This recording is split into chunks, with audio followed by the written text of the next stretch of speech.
understand the process of fertilization in flowering plants, let us first see all the floral parts. Thalamus or receptacle provides the attachment place for the different floral whorls. Sepals make the outermost whorl. They protect the flower during the bud stage. Petals are generally brightly colored to attract insects for pollination. Anther and filament make the male reproductive part of the flower known as stamen. Stigma, style, and ovary make the female reproductive part called the pistil. In the ovary are ovules. In an ovule is an embryo sac, and in the embryo sac is an egg. During pollination, the pollen grain comes to lie on the stigma. The pollen grain has two layers. The outer layer is known as exine, and it is made up of a substance called sporopollenin. The inner layer is thin and is known as intine.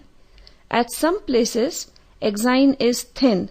These areas are known as germ pores, through which will emerge the pollen tube.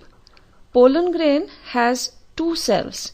The smaller cell is known as generative cell, which will divide to form two male gametes. The larger cell is known as the tube cell, which will give rise to the pollen tube. The embryo sac has three cells towards chaliza. These cells are known as antipodals. There are two nuclei in the middle called the polar nuclei. Three cells are towards the micropyle. The middle, larger cell is known as the egg. Two smaller cells are called the synergids. The egg and the two synergids would form the egg apparatus. The pollen tube emerges from the germ pore. The haploid generative cell divides to form two male gametes. The pollen tube enters the embryo sac through the micropyle. It enters through the degenerating synergid or between the egg and the synergid. The first male gamete fuses with the egg to form a diploid zygote. This process is known as fertilization.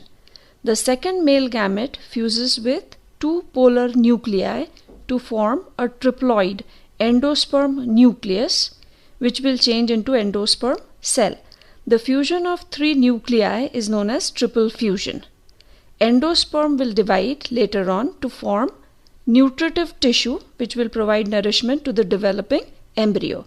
The process of fertilization and triple fusion together is called double fertilization.